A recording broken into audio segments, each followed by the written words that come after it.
to Professor David Chitakunye, Ph.D. from London School of Commerce, UK, and as managing editor at IGI Global as a guest speaker at today's event. And then Mr. Yuda Aryo Sudibyo, S.A.M.Sc, Ph.D. AK, as the Vice Dean of Academic Faculty of Economic and Business, Universitas Jenderal Sudirman, and Professor Dr. Eko Suyono as Head of Accounting Department, Faculty of Economic and Business, Universitas Jenderal Sudirman, who have taken the time to be able to attend today's event. Not to forget, I would like thank the ladies and gentlemen of the Faculty of Economics and Business, Universitas Jenderal Sudirman, academic community, and all attendants who have joined to us today. Thank you. Ladies and gentlemen, before we begin this event, allow me to present the schedule for today's event.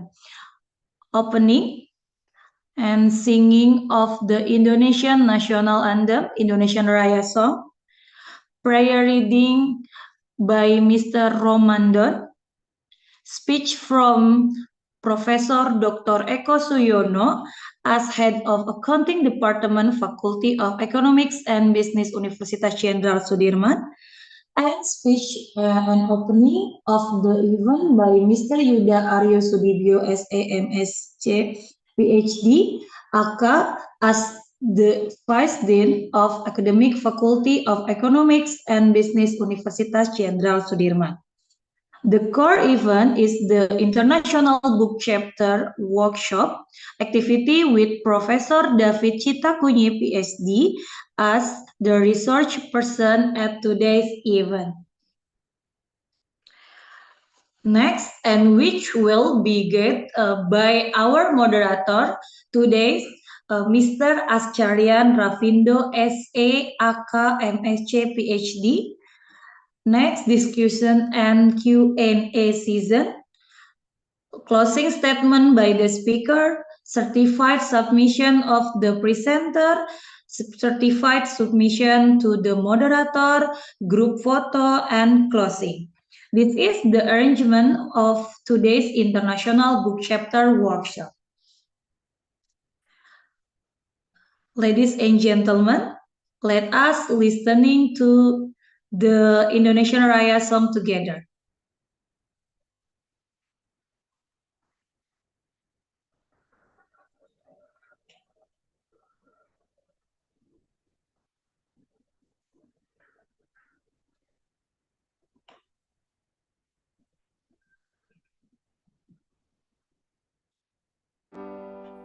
Indonesia, tanah airku, tanah tumpah darahku.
Finish. Thank you. And next, the prayer readings to Mr. Romandon. As the reader of today's prayer, the place and time are welcome. Assalamualaikum warahmatullahi wabarakatuh. Before the event begin, let's begin with a prayer. Hopefully the event will run smoothly. A'udzu billahi minasyaitonir rajim. Bismillahirrahmanirrahim. Alhamdulillahirabbil alamin, hamdan syakirin, hamdan amin, hamdan yuafi nama wa yukafi mazidah. Ya Rabbana lakal hamdu kama yanbaghi li jalali min sultanik.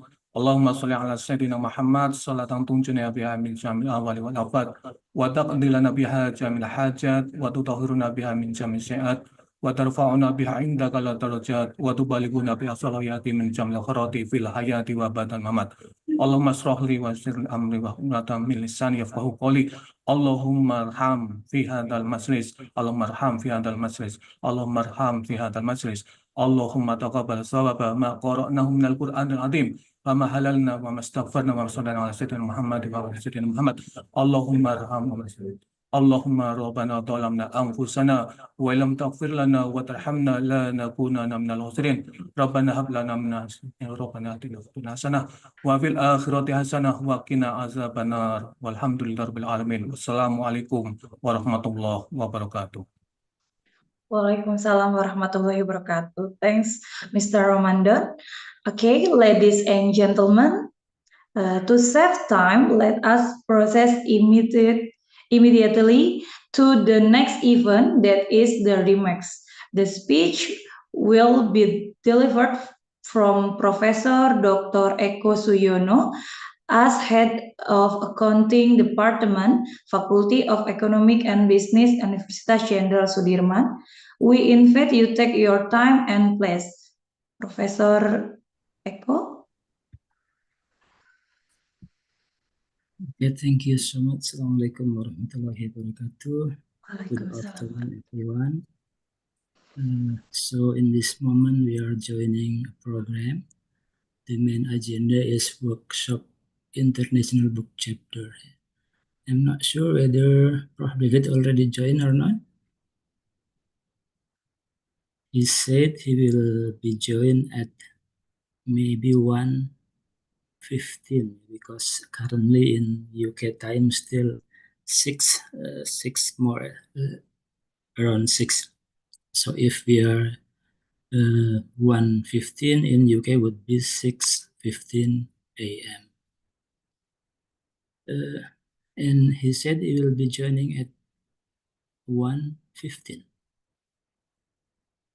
Does he already join? Not yet? Yeah. Okay, so our activity today is actually the main purpose is to bolster our knowledge related with the academic writing on the book chapter. And if not mistaken, for the PhD student, you have 3 requirements as in order you will be able to pass from the program. Number 1, you should have publication in the international journal, which is indexed by Scopus or WOS. Yeah.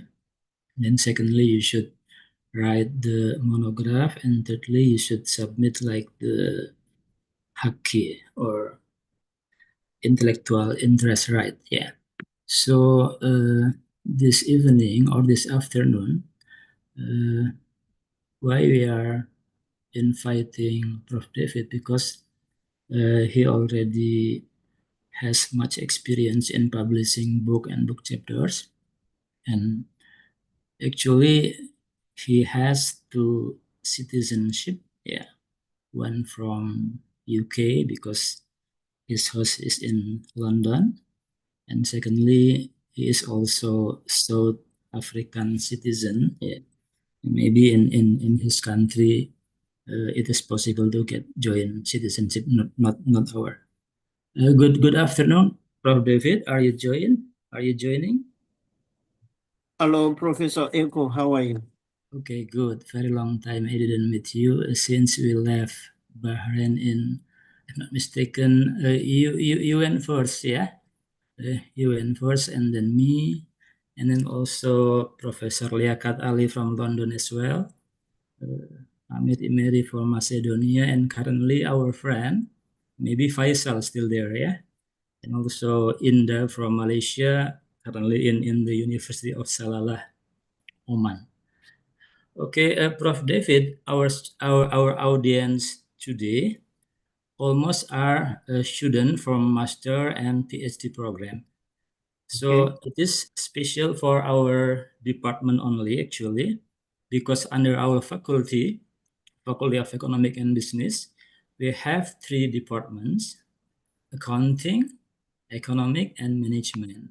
So this activity is actually for the main audience are master accounting student and PhD accounting student. So maybe you can share, so we will be getting insight related with how to submit book chapter, and particularly because our institution also heading into some international accreditation, one of which that we are trying to get is the AACSB.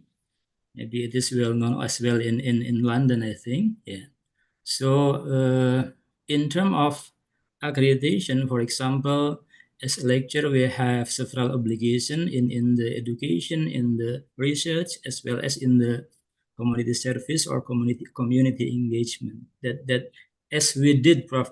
David, when we went for collecting the rubbish in the Bahrain Sea, and you also went there for fishing, right, Dr. David, and almost you will get shark.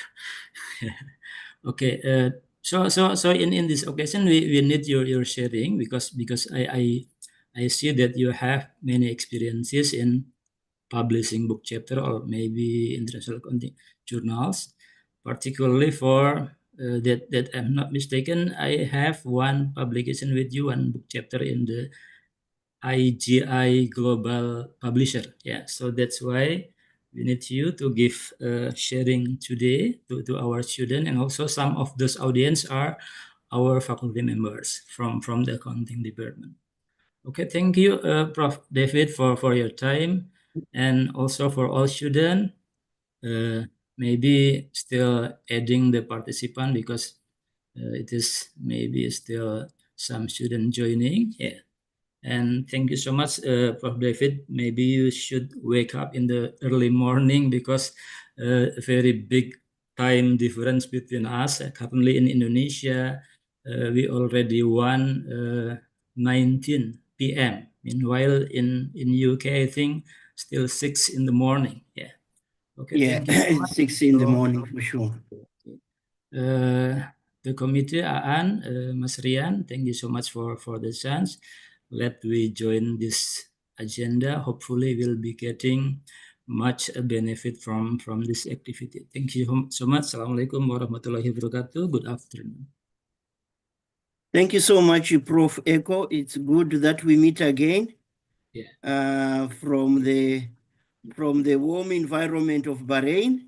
And Okay. it's good that we kept in touch, and we've always networked with the intention of creating networks that help to produce knowledge. And thank you so much, Prof. Echo. I'm sharing my screen. Okay, Please Prof. David. Let's Yes. we do several steps before your time, because there would be a moderator for this activity. Okay. Okay, so time now, I give the time to the Aan Karnivia, please, you can proceed. Okay, thank you for your speech, Professor Eko.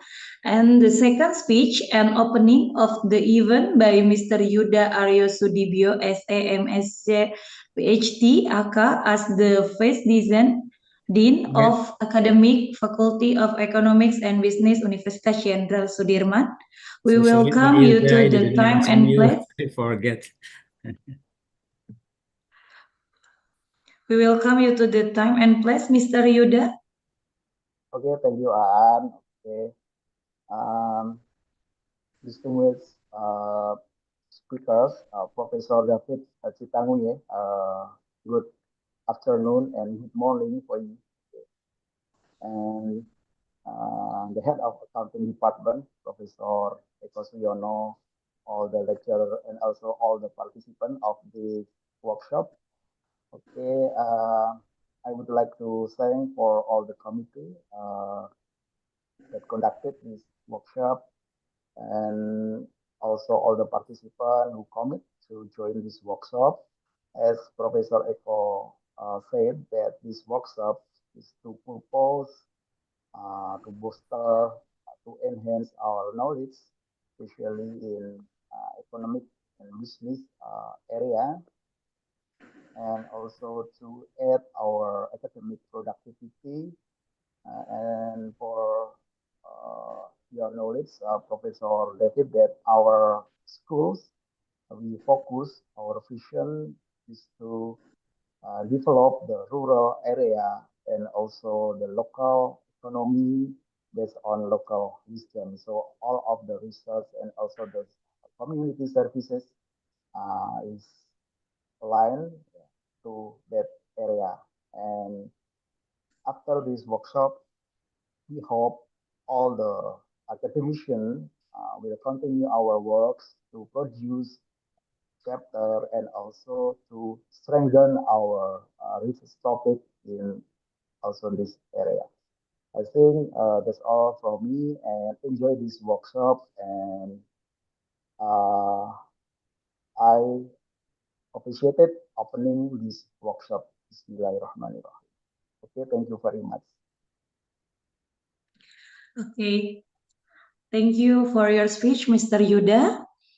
Well, ladies and gentlemen, before entering the main event, let me introduce a brief CV of our moderator who will get the course of the International Bookchapter Workshop today, Mr. Ascaryan Rafinda S.A. AK M.Sc Ph.D. Okay,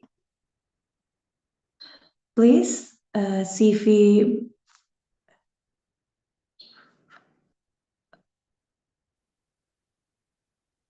Okay, name is Mr. Ascaryan Rafinda S.A.M.Sc AK Ph.D. Assistant Professor, Accounting Department, Faculty of Economics and Business, Jenderal Sudirman University. Education in 2022. He received a Ph.D. Management and Business from the University of Debrecen, Hungary, and research interest. Mr. Rian main interest in the field of financial education and behavioral finance, household personal finance, investment behavior, and the others. Next, teaching experience, science 2015 with the subject that is research method, management strategic, introduction of management, introduction of business, and the moment Mr. Rian keeps us head of the academic quality assessment section of the Master of Science in Accounting, Jenderal Sudirman University. And the other, Mr. Rian, time and place excuse. Okay, thank you very much, Ms. Aan. Okay, good afternoon, everyone, and welcome to this webinar. I would like to greet some of the audience and also the cases. So the Honorable Professor Dr. Eko Suyono as Head of Accounting Department, and also the Honorable Pak Yuda Arisudrigo Ph.D. as a Vice Dean of Academic Affairs and Economics, and also welcome Professor David P. Chitakunye to this event. Thank you very much. I would like to read the CV of today's speakers. Professor David P. Chitakunye currently works in a London School of Commerce in United Kingdom. and he has role of a director of the studies and also research supervisor from several students in doctoral and also in master. Also, he play as assessor, internal examiner, and chair of exam boards, and he also teaching in undergraduate and MBA modules. Besides that, once he also worked at University of Namibia. He has as a professor of marketing and consumer research in Namibia, and he also have so many roles in the M.Sc Consulting Limited, the M.Sc Group in the UK, and he also has a lot of experience in Bahrain, in Saudi Arabia, or in the UK and Scotland, and many more. And also he has two master degree in strategic marketing management from Cardiff University, UK, and also in occupational health, safety, and environmental in Manchester Metropolitan University, United Kingdom. So after the PhD, he did the master again in 2021. It's quite surprising, and also he has a lot of other academic roles and also supervisor of the student. And for today, even because we talk about the international book chapter, he also has a lot of book published and also book chapters published. And currently we focusing on international book chapter.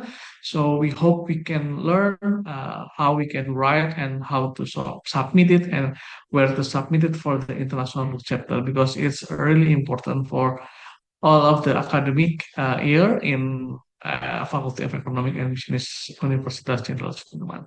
So without spending many more time, I would like to invite Dr. David. Maybe you can start, and the time is yours. Which one you prefer, to share the PowerPoint by yourself, or you need the help of our committee, Professor David? Let me see if I can share my screen, and please confirm if you can get it. Yes. Maybe, Bu Monique, you can stop the screen so Professor David can start sharing the screen.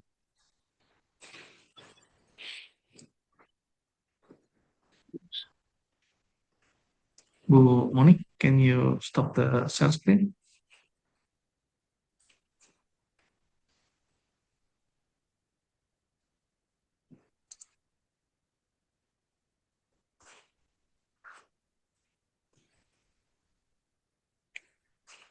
Can you share, Professor David?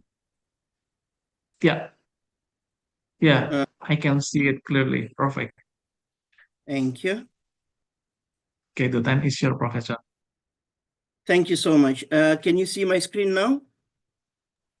Yes, I can see it clearly. Yes. First of all, I'd like to say thank you for inviting me to talk about this important topic of publishing international book chapters, especially trying to encourage masters and doctoral students to learn from other people's experience and also start on their own journey of publishing and helping the university to earn that international credibility, especially through publication.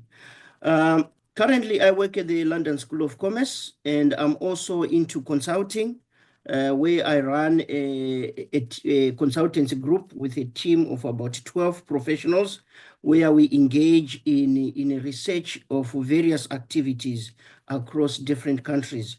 For example, our most recent research has been a national survey about IT sort of expansion in Botswana and the like. So we take research across different parts of the world. So we just don't practice, we're just not academics, but we also take what we teach into practice and try to help society in different ways. So the outline of the session.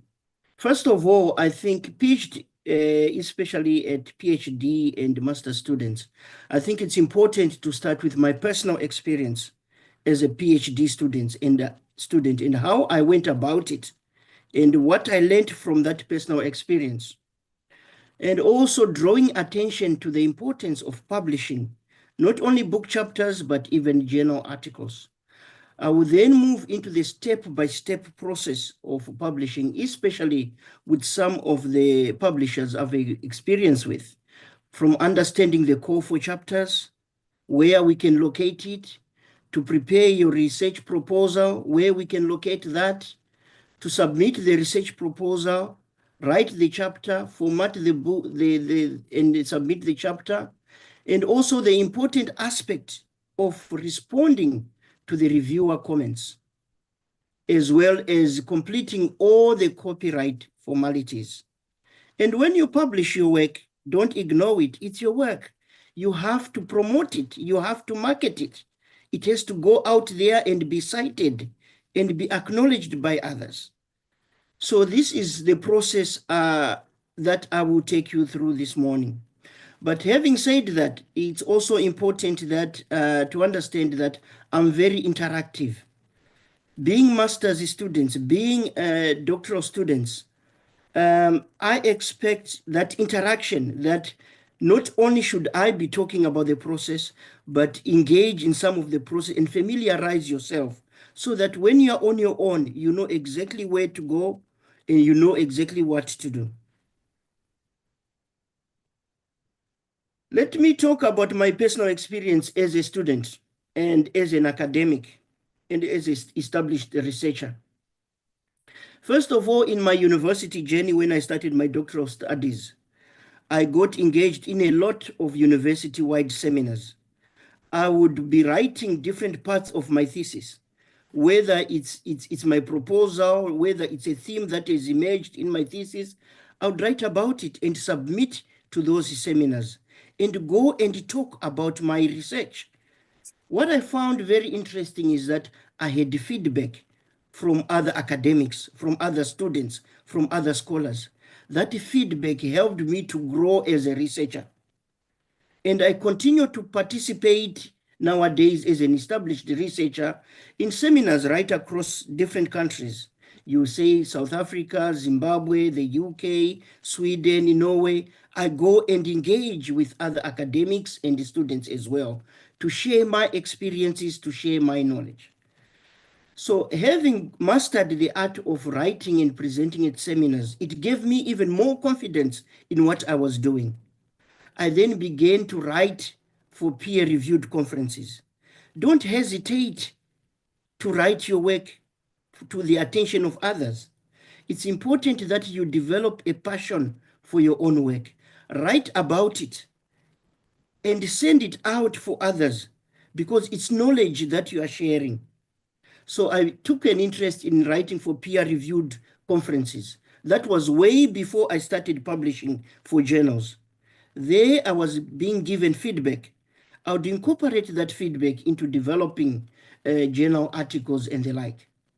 So before I graduated with my PhD, I had about 8 peer-reviewed journal articles because I made my PhD journey, whatever I do at PhD level, I had to parcel it out to share the knowledge through conferences and journal articles. And when I graduated, I started engaging in research supervision. I'm sure you see I've got roles with different universities. My role there mainly is through mentorship of staff and also through supervision of research, especially at master's and doctoral students. So within that, I also then started to publish more prolifically in journal articles. I also provided mentorship and the like. I then moved to the idea of book chapters. So many calls were sent by different scholars. I read the call for papers. I aligned with my own research. I contributed to different book chapters. Until in 2018, I said, look, if others can produce these books with publishers of international standing, why can't I produce my own book? I think that was at a time when I also met Professor Eko.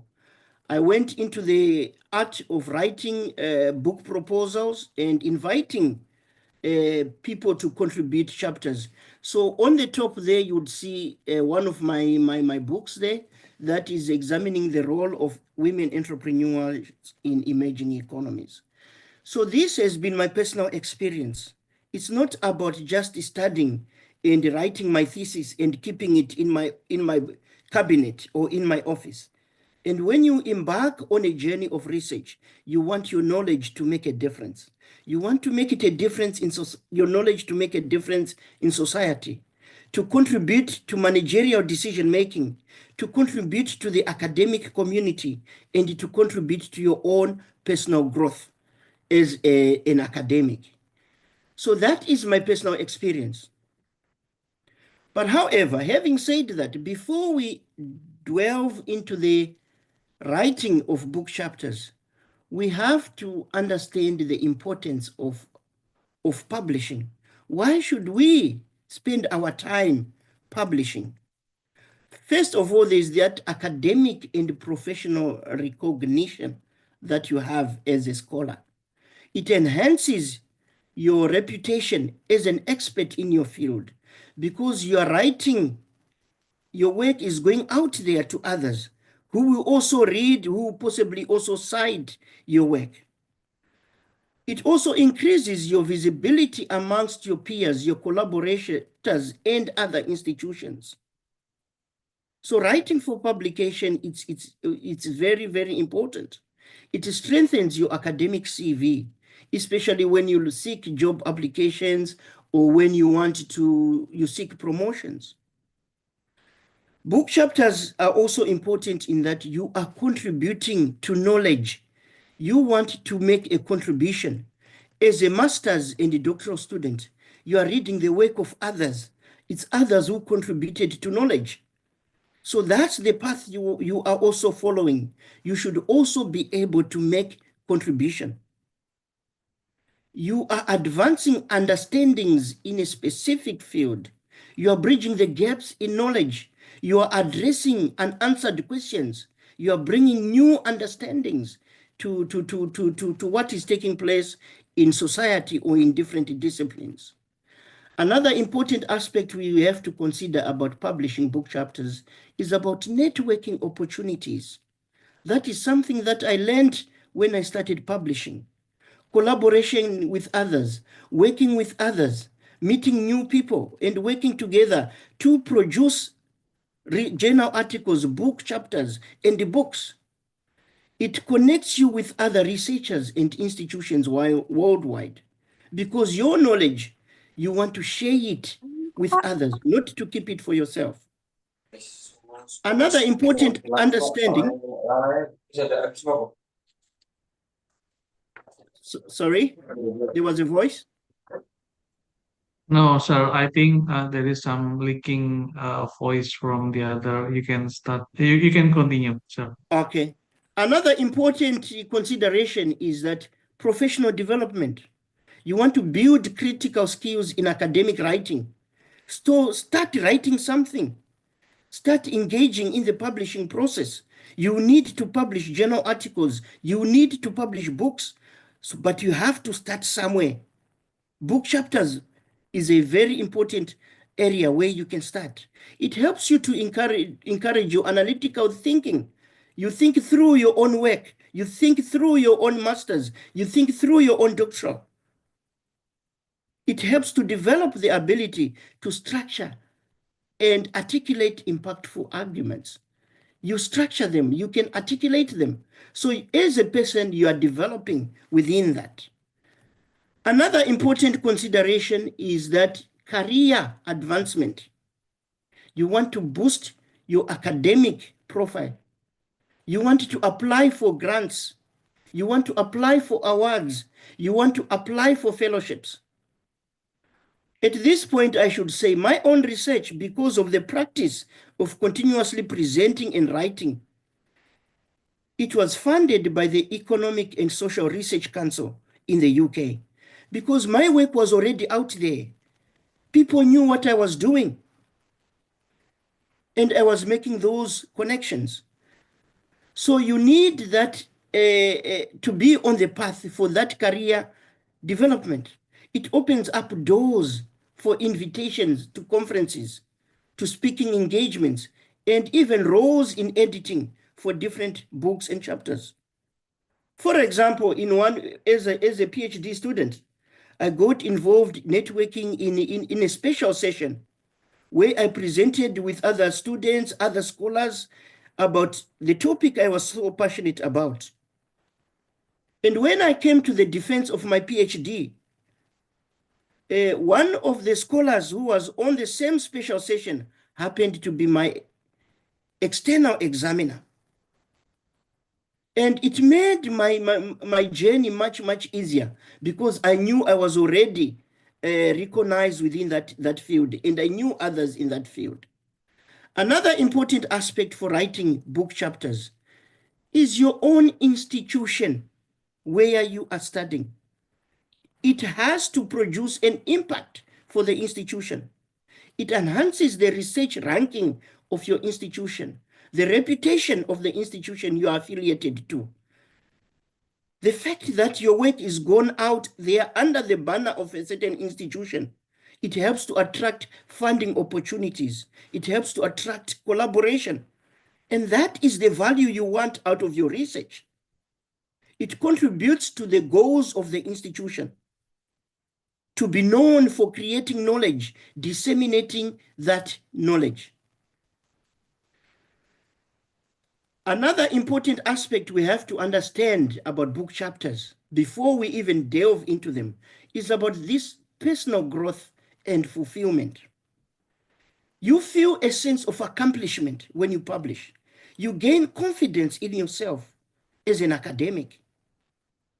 It also demonstrates your ability to contribute meaningfully to your discipline. You are making a contribution. The fact that it's recognized by others, it's published in international journals of a good standing, international books of a good standing, it means it contributes to your discipline. It also inspires others. Other students get inspired when they see you publish. Peers get inspired to engage in academic pursuits. The last point I will say on publishing book chapters is about dissemination of your research. You are doing your master's research not to keep your doctorate, your thesis in a cabinet. You are doing doctoral research not to keep your thesis in a cabinet. No. You are not keeping it in a cabinet, but you want to disseminate your research. You want your research work to reach a wider audience. You want it to reach a global audience so that your institution can be on the world map. It facilitates the translation of research into practical applications. How interesting would it be if policymakers start consulting your own research for decision making? It helps society to move in a certain direction. It encourages debates, discussions, and even further expand knowledge.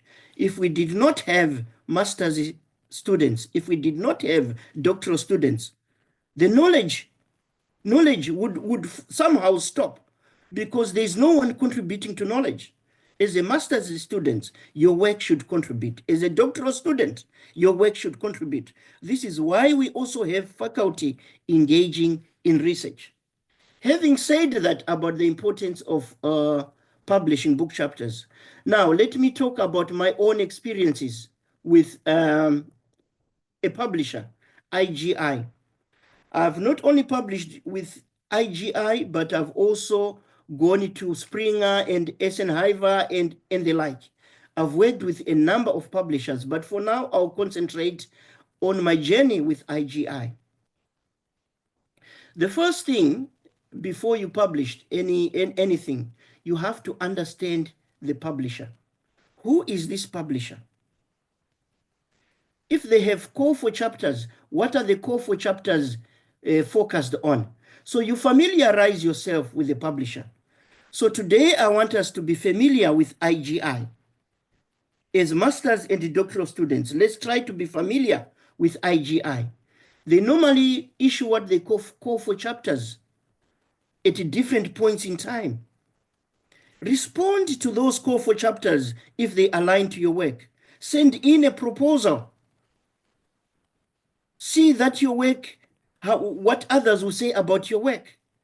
Even if they reject it, you should accept it, because that is their opinions. At times, they will give you comments, feedback that will help to enhance your own research.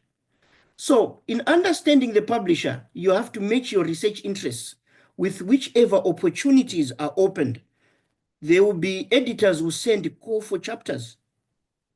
And you should understand, match those interests with your own. At this juncture, I would invite you to say, if you've got multiple devices, go onto one of the devices or to the research that Professor Echo has circulated. I want us to try to explore where we can locate this call for chapters if you decide to go with IGI Global. So we have to locate this call for chapter. We have to identify some call for chapters in different domains. We have to find what are the submissions guidelines for this call of chapters. We have to know about the deadlines. What are the deadlines of this call for chapter? What is the required format? And so forth. So I would invite you to go to the IGI Global link. So this will be an activity for about 5 or 10 minutes, if time permits. Click on that link. And I will be asking colleagues or participants some questions in a minute. Do you see my link clicked and opened? Please confirm. Yes, I can click and open it, sir. Yes. So what I would like participants to do on their own devices, if you have access to the presentation circulated by Professor Echo, just click on the link and go to the IGI website. And let's familiarize ourselves. Where do we get these call for chapters? How do we align ourselves to these call for chapters? I'll be asking you questions in a minute. But for now, let me go through, explore this. One key area here, I'll not explore all of them. One key button here is Publish with Us. You just click on that button. It will give you a number of options. Do you want to submit a book proposal? Do you want to submit a journal proposal? Do you want to submit a book chapter, or do you want to submit a journal article? By the way, IGI has got a number of journals that have got Scopus accreditation. Yeah? So it could also be an opportunity when you decide to go for journal articles. But now I'm focusing on book chapters. There we are. There is the link. So you click on the Submit a Book Chapter. And when you click, it will give you different options. You see all those call for chapters that are there. There are so many of them. Let's take, for example, business and management, and then just filter, and let's see what happens. We've got so many calls that are coming. There's improving doctoral education and research. Maybe let's click to this one. Maybe your research interest is in this area. You click on it, and you've got this information. Who are the editors? You can actually see, okay, the editors, there's one in Greece, another in Spain, another in Romania, another one in Kuwait. So this is more like a multinational approach, yeah? You look at the call for chapters, the deadlines are right there. The submission deadline, you know, it's March. So I can submit a proposal. So by March, I can craft something out of my own thesis and submit a required proposal. You go on to read more information about the target audience and the like, including the recommended topics, what topics they are looking at. So it's important to read that. The idea is you align your work to what the editors are looking for. If your work aligns to that, then that's fine. That's yours to respond. They will also give you the procedures for publishing down here. You know, these are the procedures that they want. So our intention here is to align what we are doing with what the publishers want, with what the editors want. You might have a research in that area, and here they will give you all the timelines. When the chapter, if accepted, the full chapter is expected. This can help you to plan your time. And here, when you want to propose a chapter, you decide to propose a chapter, you just click propose a chapter. Let's see when I click on propose a chapter, what happens. I will assume you'll have prepared this outside of this system, then simply cut and paste. Yeah. So there is a platform where you can then populate with your proposal or your full chapter, whatever stage you will be at, then you submit. So what have I said so far? I've taken you to the IGI site where you can find the relevant book chapters. As you can see, you can even, if you're from different disciplines, they will have different disciplines. Maybe I wanted to go to another discipline. If you are in life sciences, media, you just search by area, their category. So what I would like you to do now, having said that, now it's your turn. I've showed you how to navigate through it. Now it's your turn. I've got a few questions. I'll go back. I'll go out of it. I'll go out of it. And I will come out of the IG. Oops. Hello?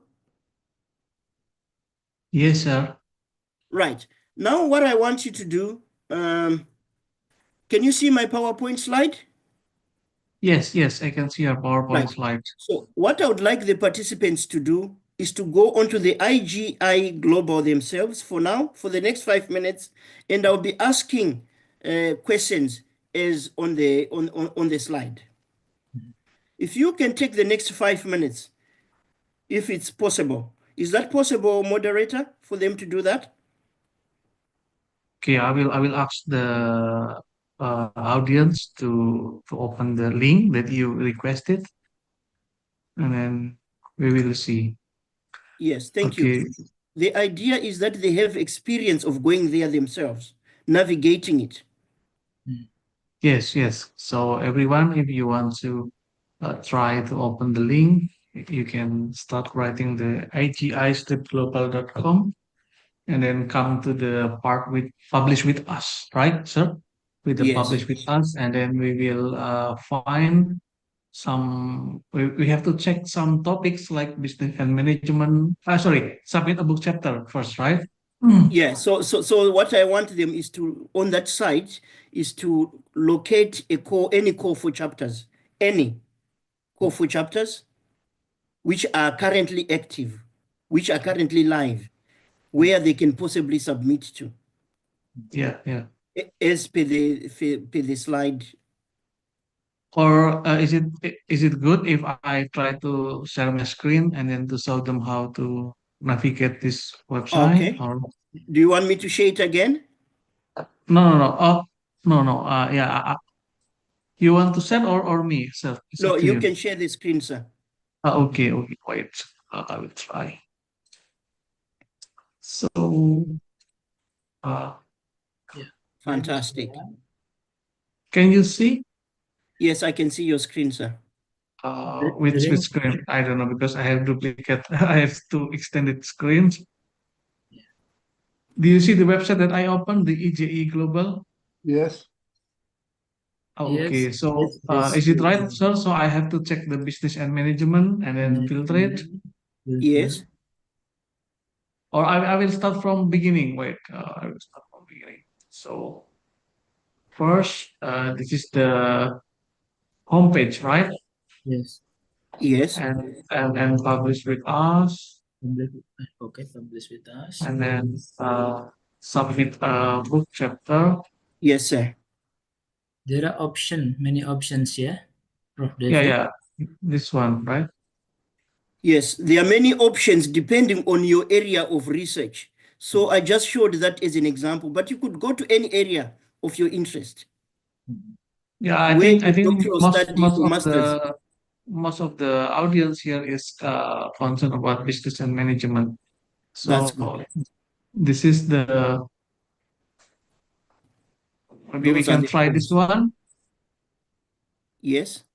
Try to open one. Yeah. Yeah. And then, so this is the brief chapter of this topic, right? Yes. Target audience.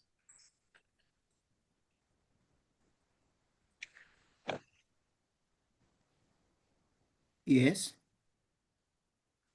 And then after this, so we have to propose here, sir, or Yeah. So what you do first, right? It's important to know when is this chapter needed by? What is the deadline? The this is deadline the is deadline. 31st of January. But surely between now and January, if that is your interest, you can write a proposal. Because it's open, don't write a proposal for something that is closed. So it's important to see this is live, this is active. If you've got research that aligns with that, then write a proposal, submit a proposal for it. Yeah. Don't hesitate to submit a proposal. So should we try? This is the important dates. Okay. Yes. So the first we have to submit the proposal of a chapter.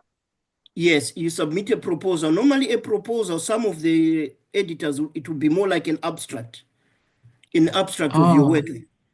So an abstract shouldn't take us very long to write if you have some research.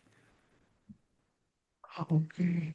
It should not be, to students, it should not be an abstract about the whole thesis. No, it could be about a theme that is coming out of your data, a theme that is coming out of your thesis. Then you can develop that theme. Like I said, by the time I finished my doctoral studies, I had about 8 publications because I was publishing theme by theme as I went along. I was testing it with other scholars. So don't wait to finish the whole thesis and publish it as a paper. There could be so many papers out of your thesis. So maybe there could be a theme that is aligned to the core that the moderator has opened. Then you focus on that theme, develop an abstract about that theme. So in this one, we have to write the abstract of our chapter, or what should I write here, sir? So here, in the chapter proposal. yes, but what I advise, prepare your abstract outside in a Word document, make sure you've checked it properly, grammatically, spelling, then just cut and paste it there. That's where you put your proposal. Yeah. So do you have some suggestion, like how many words that we should write for the chapter proposal? Like Normally proposal, some will say between 250 and 300 words. This is the chapter. So it's just about an abstract. Oh, so it's like an abstract, like 300 words for this one. 300 words. Yes. To say this is what my work is about. That is what the editor is going to look at. If they find that this work is aligned to the theme or they like it, then they'll invite you to write a full chapter.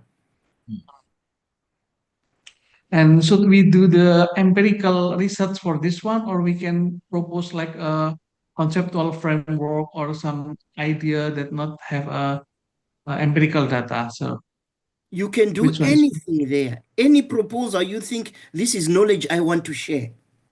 Okay. It could be empirical research or it could be conceptual. Okay, perfect. Because what you are saying, I have this finding I have here. I've got a burning desire to share it. I want to share this knowledge, others to understand it. Okay, sir. So yeah, so we have to make a summarize of a proposal for the chapter proposal for 250 and 300 words. And then we Yes. try to submit here and then looking forward for the response from the editor, right? Yes, yes. Okay. Maybe What maybe you can show us like what is the example of the conceptual and empirical, because I have no I never read the international book chapter, sir, so I have no experience about this one. Come again, sir? Sorry, I mean, is it possible if you can show the example of the Proposal. chapter proposal, or the full chapter of it? Maybe it will be easier for us, some of the students to imagine what is the expectation about this book chapter. That's fine. If you can bring back my screen, I'll show you something that might help. Yeah. You can share your screen now, sir. I can share again, yeah?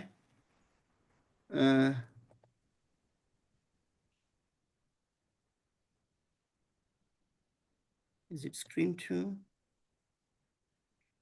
Okay, to help answer what sir is saying, I'll go back. Can you see my screen now? Yes, I can see you open the Chrome. Here, I like it to go back to my own work. Is that okay? It's okay. Right. Yes, sir. So what I'll do here, I'll just type my surname. And maybe I might get examples from my own work. One of my books is right up there. Examining the role of women entrepreneurs in emerging economies. Let's see what happened in here. I want to take some of the chapters in this book.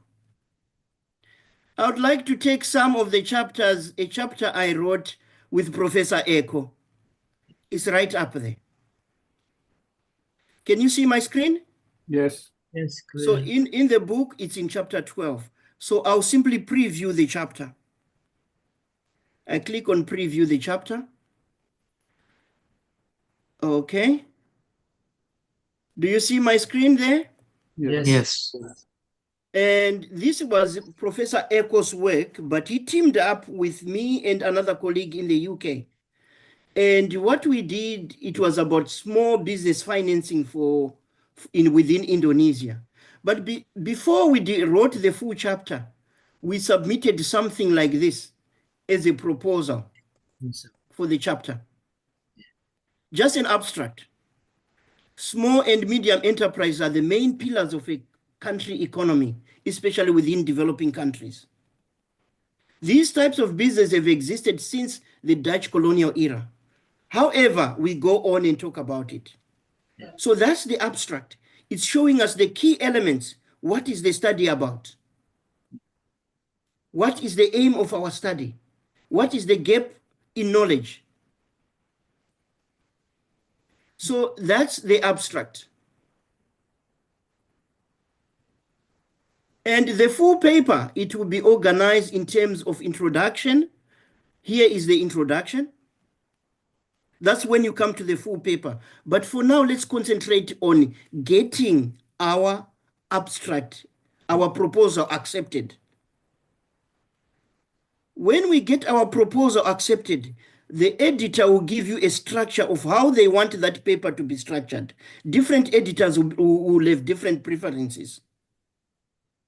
But as for my book, we wanted to structure it as introduction, literature review, methodology, findings, discussion, conclusion, and recommendation.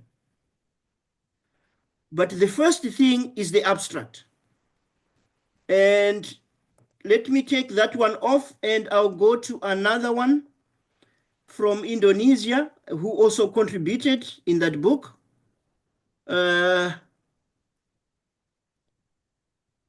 We had Tulas Tambunan. I'm sure you are familiar with this scholar. Yes. From Yeah? Trisakti University. Yeah? You're familiar with this scholar, and their proposal was around, they talked about the aim to examine the development of women entrepreneurs in Indonesia. That aligned with what we were looking for. We were looking at women entrepreneurs.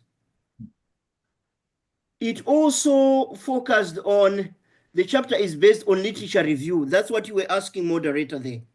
There's no primary data, but they reviewed the literature.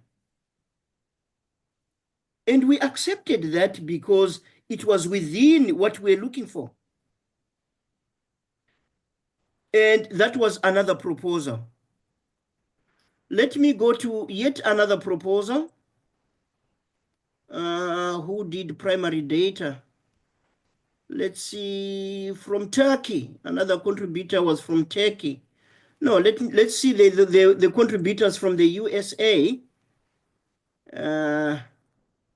We had contributors from the USA. Here we had quite a team of them. And that was their proposal.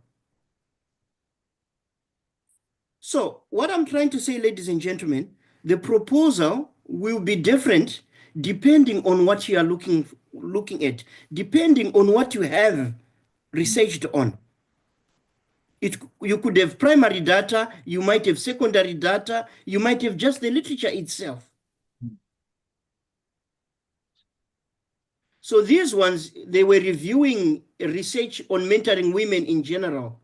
They were looking at an overview of the conceptual and empirical research available and the like. So this is what they were contributing to.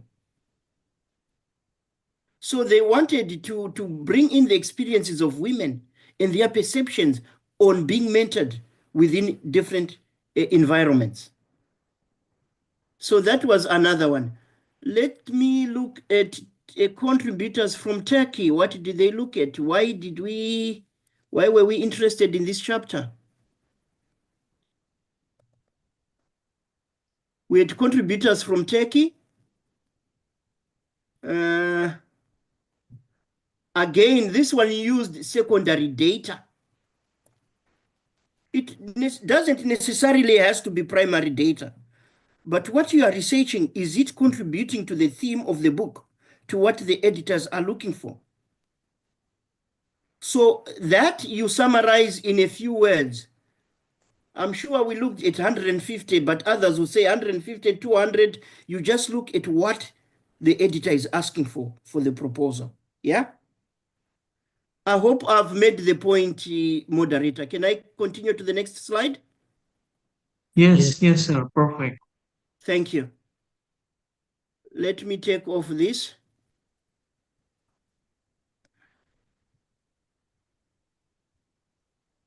So that is the IGA website.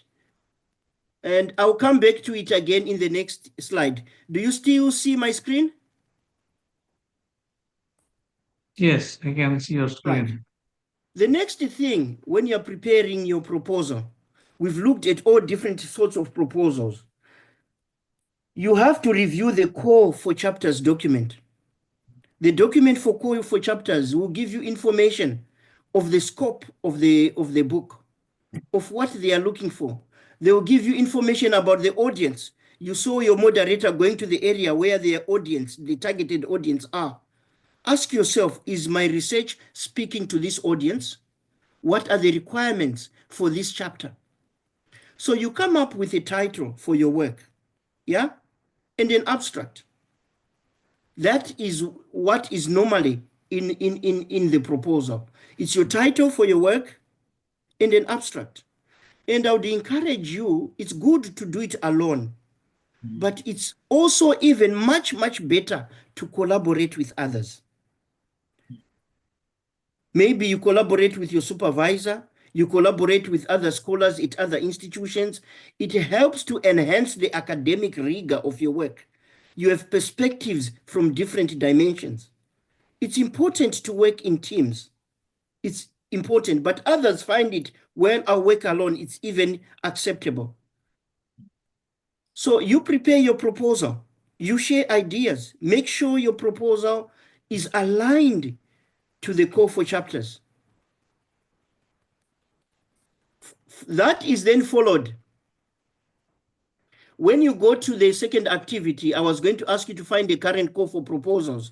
I'm sure you saw what your moderator did there. There were so many calls. He then chose a call about social responsibility or something. You can choose a call for papers, a call for chapters that aligns with your own work. You then look at what are the requirements for submitting the chapter. It's there on the IGAI website. The requirements were clearly outlined. The key deadlines, we saw the key deadline. One of the deadlines there was it March 2025? Then you look at the focus area of the topics. And we looked at the editors. We found that there was somebody from Greece, somebody was from where? Turkey? No, was from Spain. And there were about 4 countries represented, and you know who the editors are.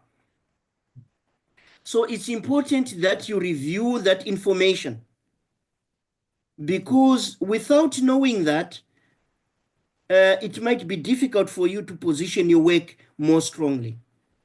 So for this activity, what I had intended to do is exactly what happened here.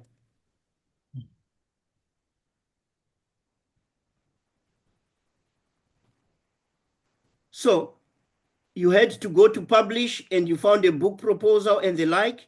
And another important area you need to understand on IGI, go to resources. This button is important. It will tell you about the different resources that they have.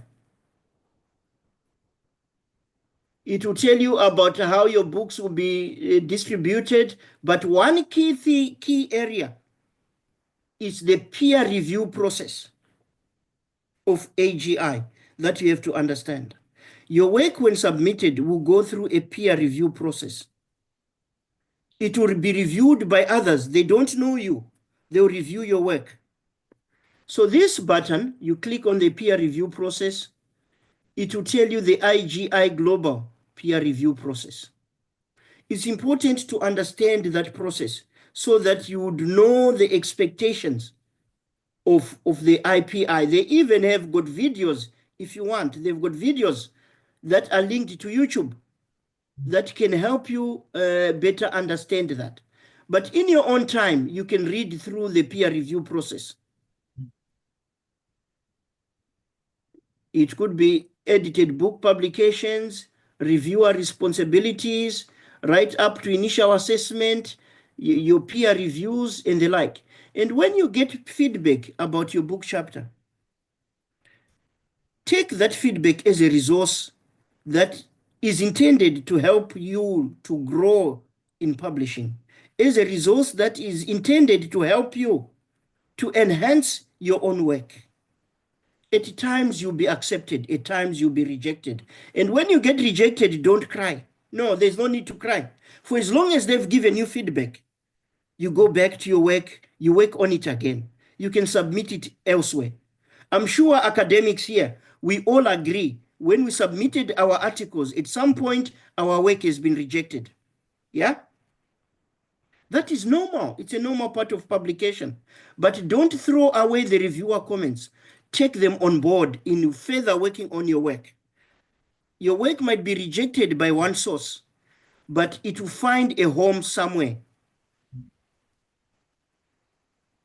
There could be different reasons why it has been rejected. Maybe because you did not proofread your work, or maybe because your work was not quite aligned to the call of papers, or maybe there were so many submissions that they had to pick maybe just 12 or 10 top ones to publish at that particular moment in time. But that does not mean your work has no value. Keep working on it and try to submit to another outlet. So this is an important resource you can also visit on IGI. Like I said, they can also draw your attention to some important video clips. I hope this will work. It's not on my system, but it's on the IGI system.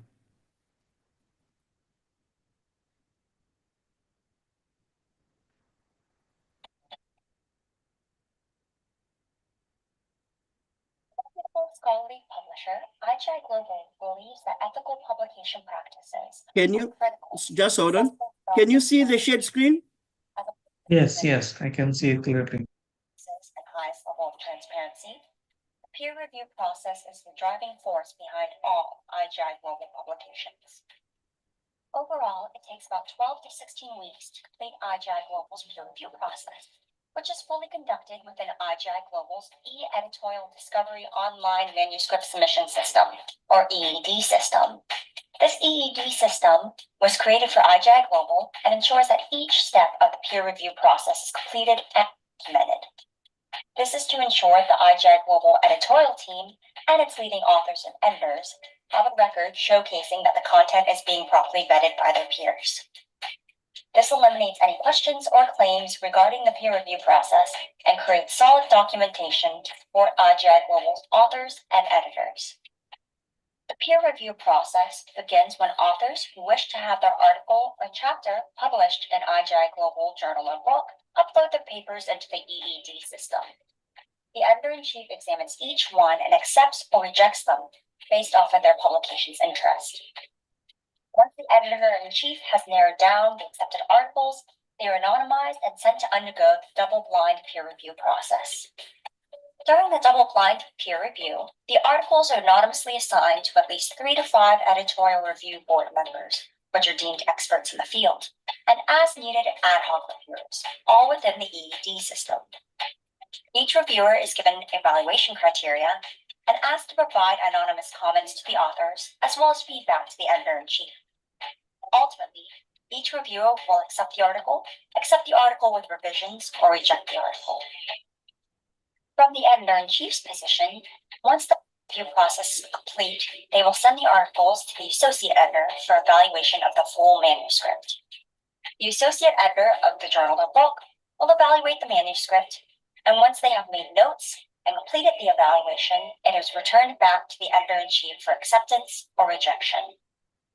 If the manuscript requires substantial revisions, the articles are sent back to the authors to make the edits and resubmit them through the system.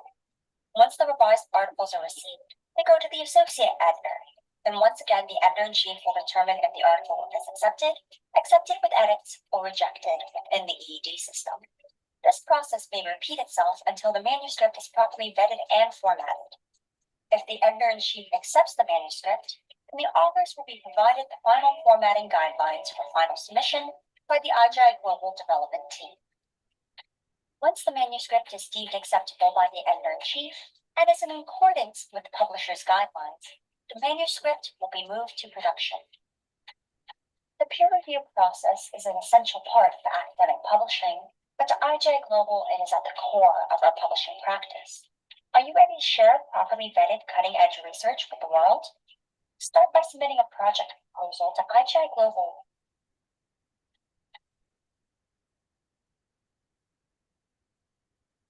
Thank you. Thank you. So that's the peer review process. So the whole thing starts with your proposal. And it's a process you have to go through. Others have to read your work, experts in the area. They give you ideas, especially when you do it when you are a doctoral student or master student. It's not only your supervisor giving you feedback about your work. It will be other independent scholars as well. They look at your work from another angle and give you feedback, give you suggestions. This can only help to strengthen your work that you are doing with your supervisors. Yeah, it helps to grow your work. So that's the publication peer review process. Let me go back to my PowerPoint. Do you have my PowerPoint, sir? Yes. Yes. Thank you. So that was preparing your proposal. From there, I spoke about current calls, and now you submit your chapter, submitting of a chapter proposal. There will be submission guidelines that are given. If you check through the menu that we've gone through, so it will have a format. You have to follow the format. Check the format again, make sure it's aligned with what the publisher wants. There is a portal, you saw the e-discovery system, and also an email for submission. And make sure those deadlines that we spoke about earlier, you submit within the deadlines, not after the deadline. Make sure you stick with the deadlines. Those deadlines will help you to plan. So step 3 is about that submission of the chapter. You've now written it. You are happy. You see that it aligns with the call for chapters. Then let's submit it after you check all the formatting requirements and the like.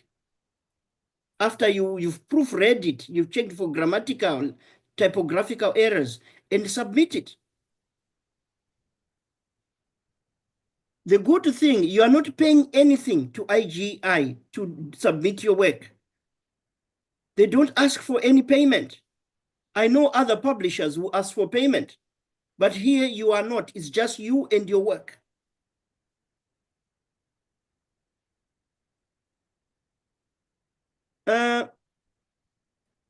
It will also give you a guideline on how to prepare your manuscript.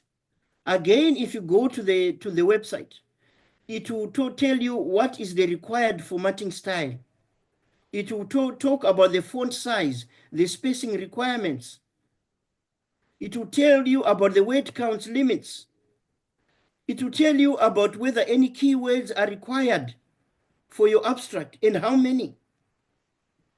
And you can find that by going again onto the link that I shared with the PowerPoint slide that I sent to Professor Echo. So on that link, you can see all the detail and guidelines for manuscript submission. They will tell you, okay, a book chapter, we want 10,000 words. The editors might modify that depending on their book. So the editors will also give you submission guidelines. They will tell you 10,000 words. They will also tell you about the peer review process. They will also tell you about the formatting using APA system. Take, for example, let's look at this example for guidelines. I hope they got this guideline, APA headings and the like correct there. So they have all these support materials that you can use. They are for you to use, for you to consult. They can guide you. So make use of that resource. For example, here, they will talk about their APA headings and how they want them. They have got level 2, level 3 headings, how they want you to structure them. They've got all how they want it to be structured. So you simply follow those guidelines. They've given you even examples that you can use to follow. Or you can go to an existing book chapter that has been published and see what others did and then just follow suit. They have also guidance on citations here. How the citations should be done in your full chapter. You know that it's the author. Let's say Jones is the author there, the date, and page PP. If there's no page, it's just Jones and the year.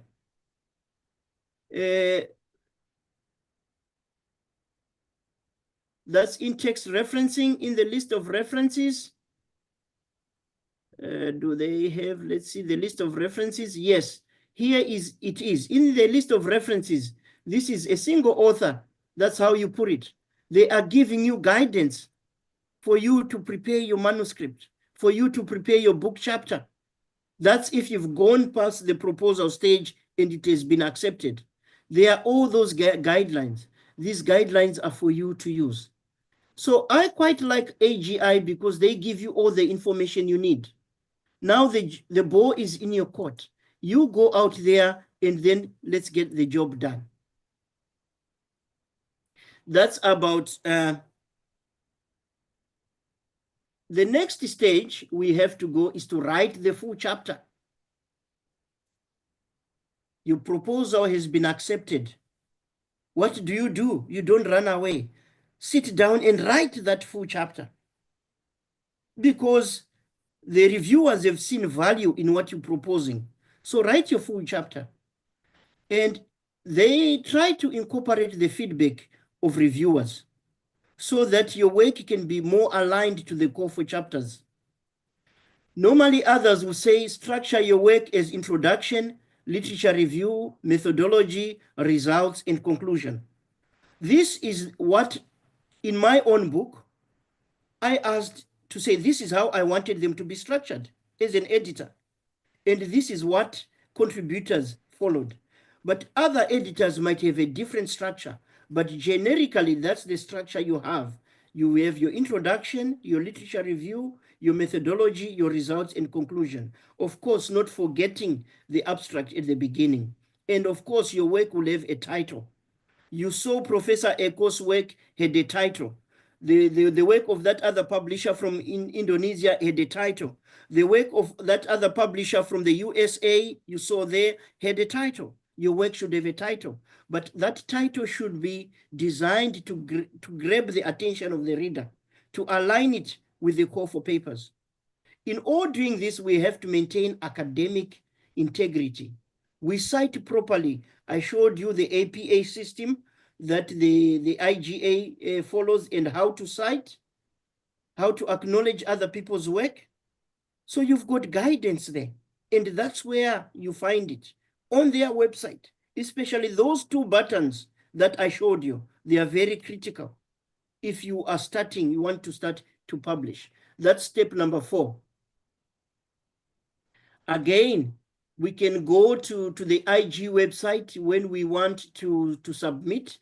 It will tell us about the main sections required in a chapter. Like I said, introduction, literature review, methodology, and the like. It will also show you about the file requirements, what file formats are acceptable for manuscript submission, and the like. So you just follow that link again, publish contributor resources, and before you write, it will give you that indication. For example, let's just click on here to put it more in context. Details and guidelines for manuscript submission. We've been here before on this link. Again, it will tell you all the required guidelines that they want at every stage.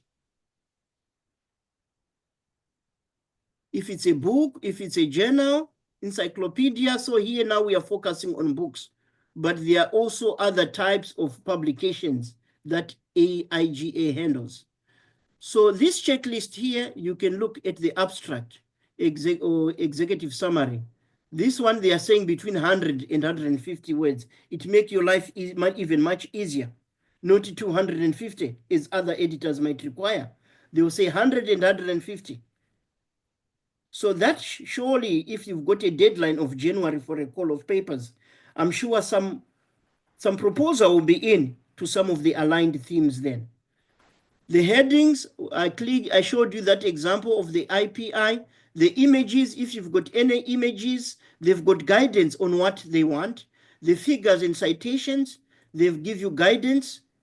If you've got any tables in your work, they will tell you what they need, what they want about the tables, or how you should prepare them. If you've got any equations, if you're in economics, in finance, any equations, how those should be expressed, or how they should, the guidance on the equations and the like. So this on its own, it's very important information that you should go through depending on what topic you are publishing on.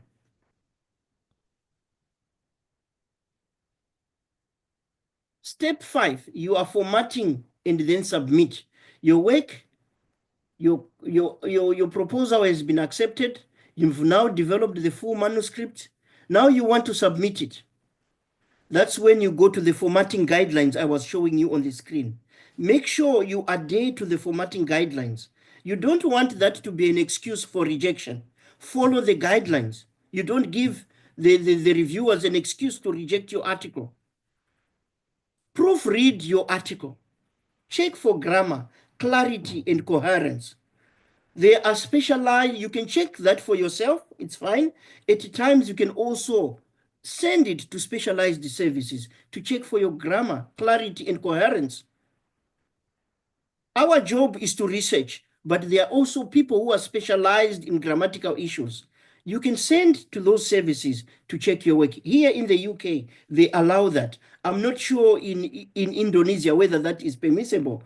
In Namibia, where I supervise doctoral students, it's also allowed. In South Africa, where I supervise doctoral students, it's allowed. In Scotland, where I supervise doctoral students, it's allowed. And here in the UK, it's allowed. But some countries do not allow that. So look at your academic system. Does it allow you to send work for proofreading, or you should do it yourself? That is very important. So how you submit the manuscript is via the publisher's platform.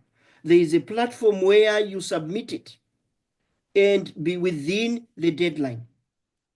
Are we all okay at this stage? Is everybody okay so far? Okay, Prof. Yes, yes, okay. All right. Again, here, the preparation guidelines, again, I put in a link that can help you to go again to materials on the IGI global system, and you see for guidance for preparing, and you see the guidance for font size, for spacing requirements, and the like. The peer review process, it's what you saw in that video clip. And I did say, be open for feedback. And the feedback is meant to help your work. These reviewers are volunteering to put their time in to read your work and give you guidance. Don't take the feedback personally. No, it's an academic practice, and that has to be done.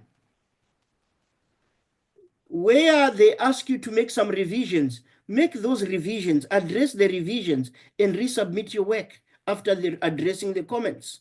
Those comments are meant to help your work. That's step number 6. We engage with the reviewer process. Our full chapter has been accepted by the editors. It has gone for peer review. The reviewer comments have come back, make the necessary improvements before it can be published. Again, I've connected a link to the reviewer process as per that video clip that we've already looked at. So normally when they give you revisions to do, there's a timeline. Do them by such a period. Try to do work within that particular time period. And they might ask additional documentation with the revisions. They might say, look, construct a table and say, look, this was each of our comments and how did you address it? And then you just comply with that.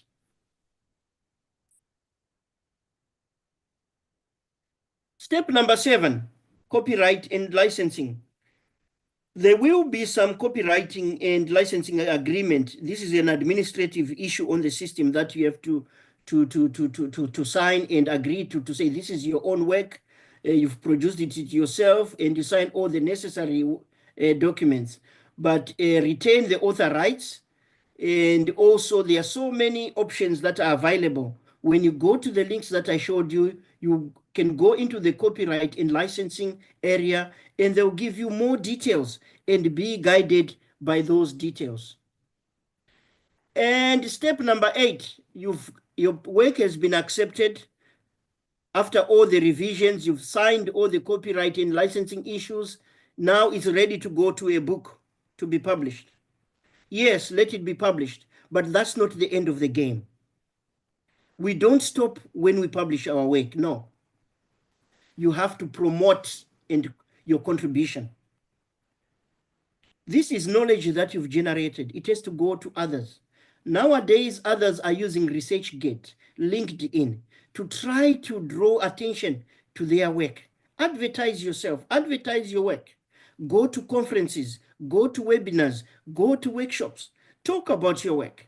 Why should you hide it? It's there in the public domain now. When you're writing articles, at times it's important. Make connections to your own work, the previous publication. Increase your citation, but don't oversight your own work. Yeah? But you can also include it amongst others. to show that it's visible. Increase the visibility of your work. You work so hard for it. If you are an academic, give your work to research students. Let them read, because you are supervising them in an area that is aligned to your own interests, and you've got something published. Give your work to your research students. Let them see, sense anything they can draw from that to help with their own thesis, to help with their own publication. Increase your visibility. I'll tell you a story at this point. When I had a mentorship, I mentored academics at another university. That was also including research students. I went into an office of one research student. She had a very good master's thesis, which was displayed in a cabinet. I asked her, "This is a good thesis. You did very well." She says, "Yes, I did very well with this thesis. Everybody liked it." Then I said, "What have you done with the thesis after your doctorate?" She says, "I don't know what to do with it." I said, "No, it should not stay in your cabinet. Let's take this thesis and publish."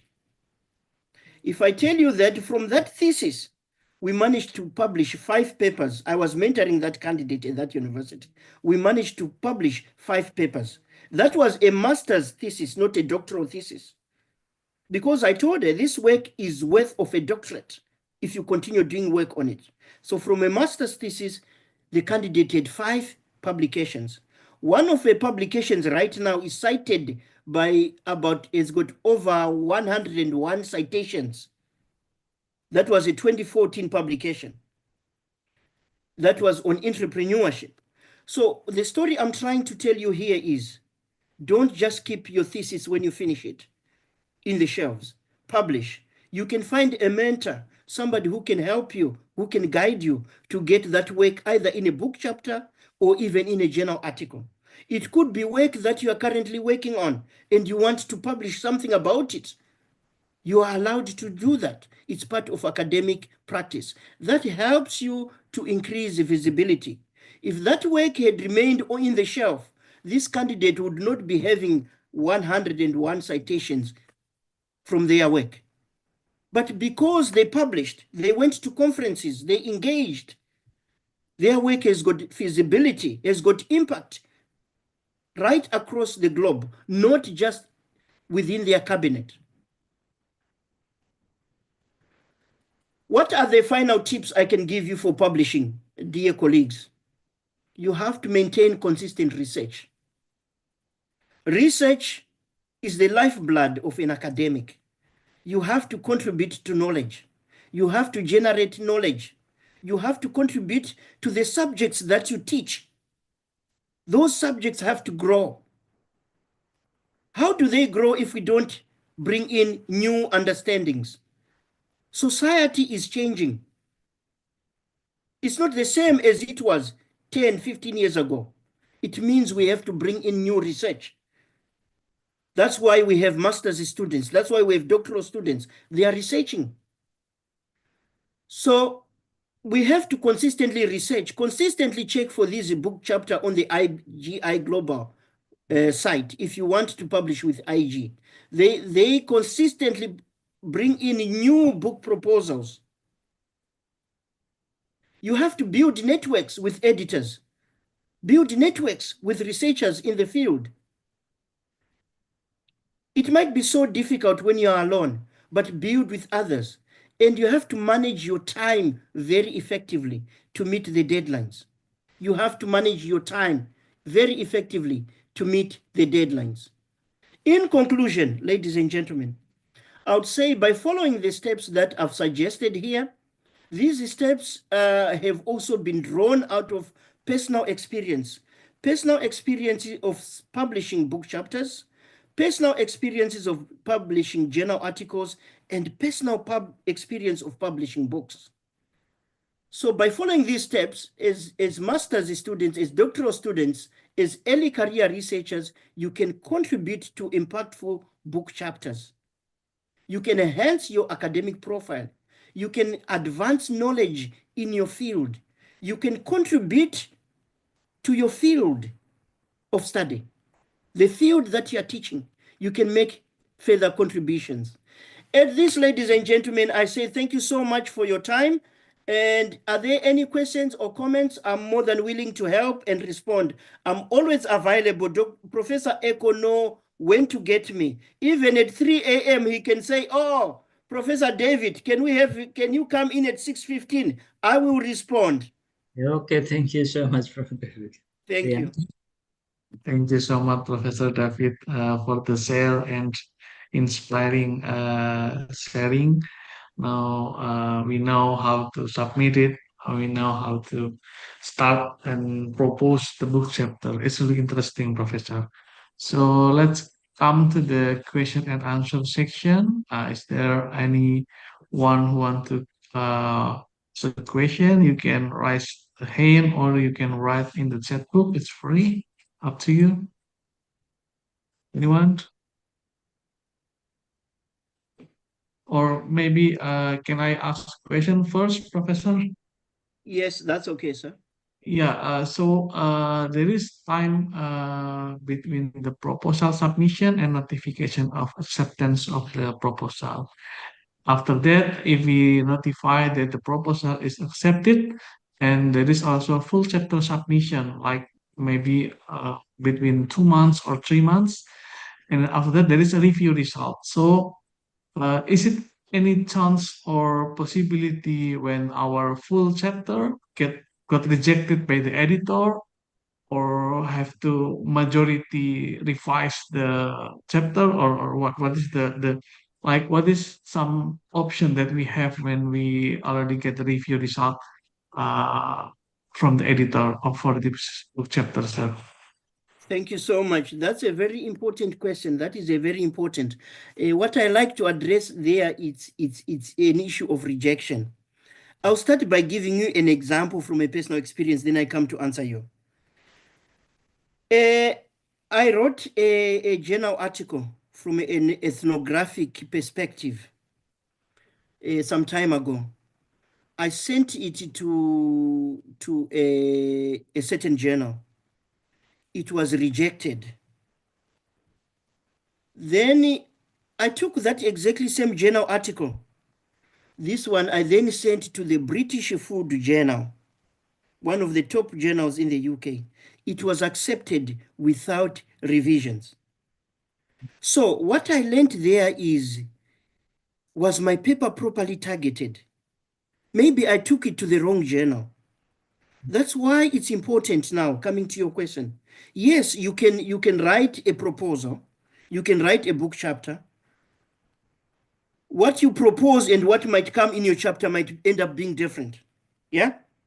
But make sure what you propose to increase chances of acceptance is what you write in your full chapter. And for you to increase your chances of being accepted, follow the guidelines of the publisher. Follow the guidance, the comments that have come from the reviewers. The reviewers want you to do this and that, to align your chapter to A, B, C. Align your chapter to what they say. That increases your chances of acceptance. And make sure, like I said earlier on, proofread your work. Make sure there are no grammatical errors, there are no typographical errors. It's written right up to the highest standards. Collaborate with colleagues. If you are colleagues, somebody can read it. I can read my own work and I think everything is perfect. But I can say, oh, Professor Eko, can you just have another look at my work? Please look at it very critically, very objectively. He might spot something that I didn't see that can help you to improve your work. Or you could go to a specialist proofreader who is an English graduate who is trained in doing that. They can sort the Englishness of your work. That increases your chances of being accepted. However, when you get ultimately rejected, that's not the end of your article. That's not the end of the job. I gave you an example, personal experience. One article outrightly rejected by one journal, but a top journal accepting it. You can take it somewhere else. So that's not the end of it. You've not wasted your time by writing. No, you haven't. At least you've got feedback. Take it somewhere else. It will find a home. That Yeah. is what I do with my other colleagues when we are consulting right across different institutions. We help students, we help early career researchers to get their work published. Because there's a lot of good work out there, but there are a lot of dynamics in the publishing industry that people need support with. Okay, Professor. Thank you very much for the answer. It's clear right now. And another question from some participant send me a private message. They ask about the after it's all accepted in the book chapter, is should we pay some amount of money for the publication or not, or it's free, or I don't know. Thank you. That's a very good question. IGI, you pay zero. You pay nothing. It's just your Great. work, the quality of your work. You focus on producing quality work. You are not paying anything. You don't pay anything. So it's a good news for all the student here because that's one of the goals of the master and PhD student. Should we pay for money? But because you say it's free, so it's really good. Thank you very much, sir, for the answer. Thank you. And is there any more question from the audience? Maybe you want to ask something. It's really interesting. And it's a new pathway for us to publish our works, our intellectual works, that we can submit the book chapter, international book chapter. It will be really good. Can I give highlight, Prof. David? Oh, yes, yes, Prof. Eko. Okay, Prof. David, you said before that in term of proposal, actually maybe in our more familiar terminology is it is like an teaser or an summary or an abstract, right? Because it around 200 up to 300 words. So basically, in our culture, when we are hearing proposal, it's look like many pages like that. So actually, it is just an abstract, right? Yes. No, you're quite right, Professor Eko. Normally, it's just an abstract. Yes. Normally, you visualize your research. What is it about? What is the gap? What Yes. methodology have I used? Just summarize it But between. based on that submitted abstract, if the editor are interested, they will invite us to submit the full paper, right? Yes, yes, that's correct. So Uh, surely 200 words should not take you 2 months or even 1 month or even 1 week. I would be very happy. I would be very happy. I saw in the IGI website, beside book chapter and complete book, also there are some journal article which are listed in the Scopus, aren't they? Yes, yes, that's one thing I said. Well spotted. They also have Scopus accredited journals. So make sure you go to the Are the Scopus journal accredited journals. in the accounting as well, in the accounting field as well, or business? Yes, So in the accounting field as well. normally, how long time to take to submit until the acceptance and issuance of the journal on the IGI? Normally, it all depends with the editors and the kind of the reviewers when they bring their work back. But reviewers are normally encouraged to give feedback within 4 to 6 weeks. That is what they are encouraged to do. So, and also in terms of book chapters, it can be in any field. It can be in accounting, it can be in finance, it can be in economics, depending on your own topics. It can be in any field. IGI is open for everyone to make knowledge accessible to everyone, to make knowledge production much easier, to be produced from multiple angles. So yes, Professor Eko, they've got journal articles that are Scopus accredited. Okay. So that could be a very important point to start also publishing. But normally Each journal, you just go to the journal itself that you want to take your article to. You check the requirements. If there's a call for papers, go through the call for papers. What is the editor looking for? Do you have research that is aligned to the call? Then yes, you go in with your work there.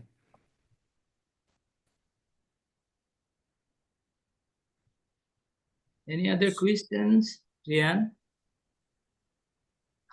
Okay, thank you very much, Prof. Eko. So I address to all the participants. There any more questions for the session?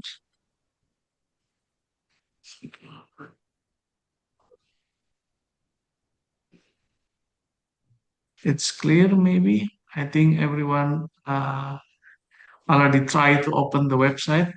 Professor Okay. David. Okay. Okay. So there are someone who has a question. Okay, thank you. Professor David, there is a question from a doctoral student accounting in Faculty Economic Business, Universitas Jenderal Sudirman.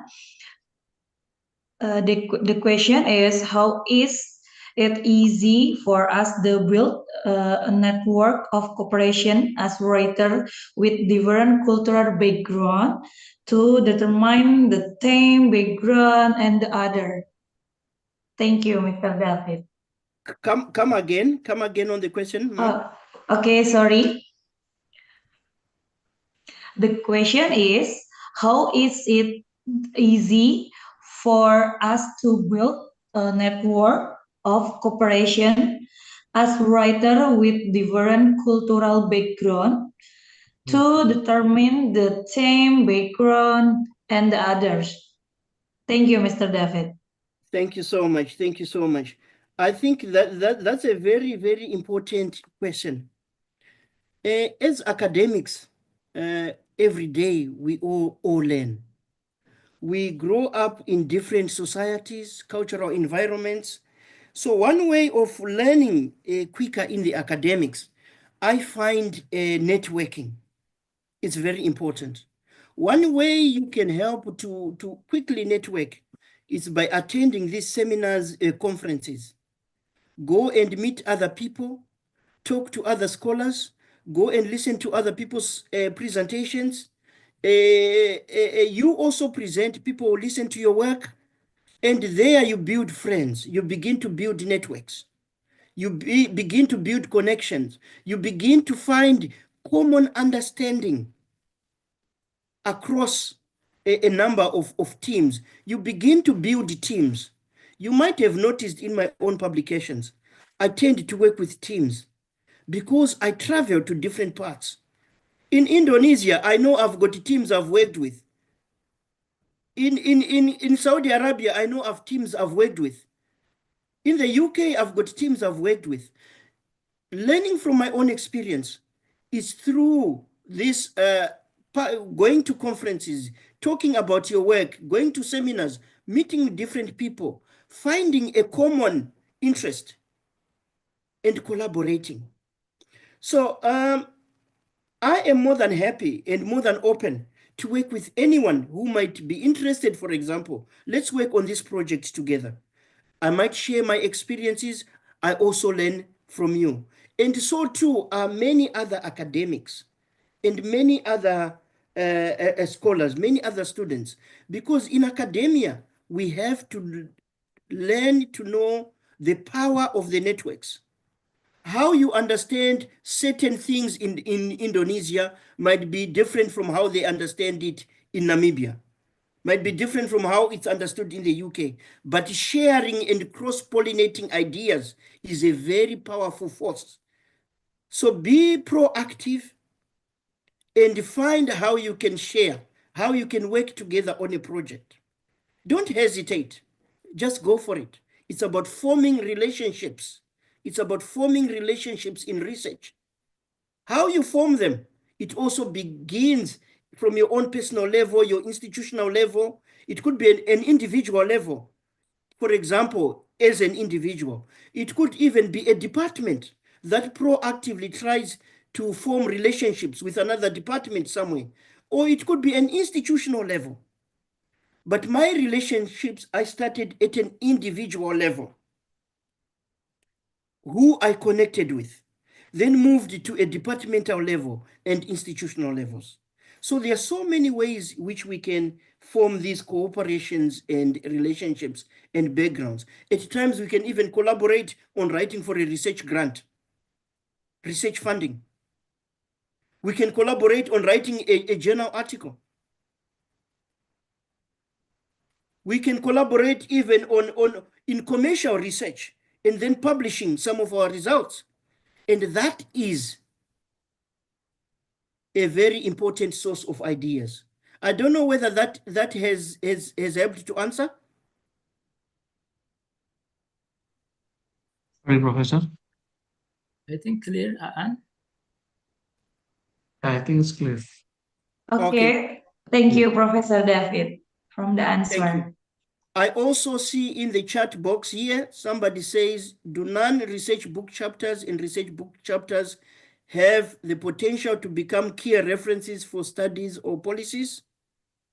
That is a very important point. And I will again go on to my own work. I'll start with the book chapter with Professor Echo. Professor, how many citations have we got from our book chapter? I'm not checked it yet, Prof. David. I haven't I'm checked sure we've got about 3 or 4 from people we don't even know. Oh, yeah. From people we don't even know, from scholars we don't know. And so too have other chapters in that book been referenced by other academics, been referenced in policy documents. And that on its own shows that book chapters go beyond just being a book chapter. It helps in policy formulation, evidence-based policy formulation. It helps in scholarly debates, academic debates. They can be cited, they can be quoted. Others have even put the book as their main source for their teaching, depending on the book, on what subject. So yes, for the person who asked that question that's Christina, that's a very good question you asked. Book chapters, yes, they also have the potential to be main sources of references, especially in policy making and in academic studies. They have that potential just as a journal article. They all go through the same rigorous process of blind peer review process. But this is a book, you might find it on the shelf of a library. You might find it online with ebooks that are there now. So yes, the potential is there. I hope I've answered you, Christina. Okay, thank you, Professor, for your answer. It's very quite complete. Thank you so much. Thank you. Yeah. Thank you so much, Prof. David, for the answer, and also thank you so much for Prof. Christina for the question. Is there any more question or feedback? Any other questions?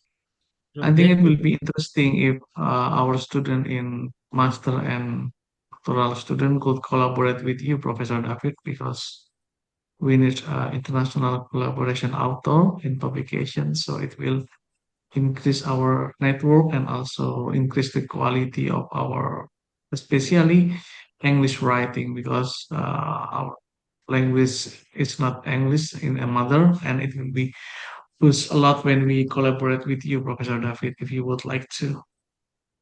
Yeah, that's a good suggestion, and I'm quite open to that. I quite welcome that idea.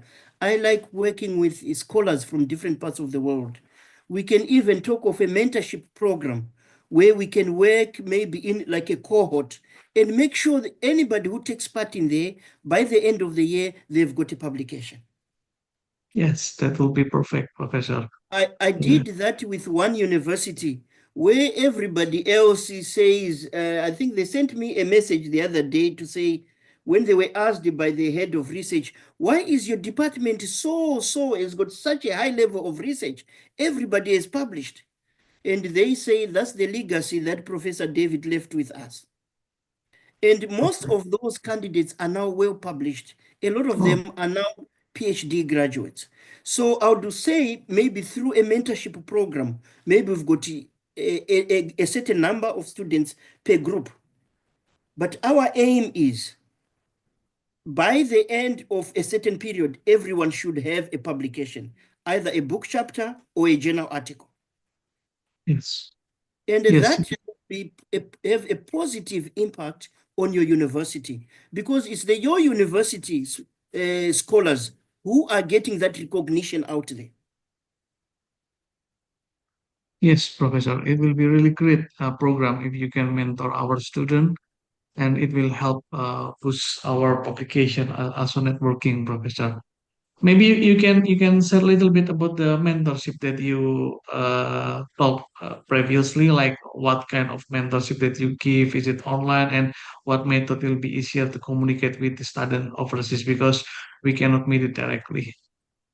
Yeah, I think mentorship, the good thing is that with the technology, now we can meet online. People can meet online, can advise each other online, but there has to be specific goals of that mentorship group. What are our goals? In that group, I had a lot of academics and doctoral students in a department. The university wanted a lot of research outputs.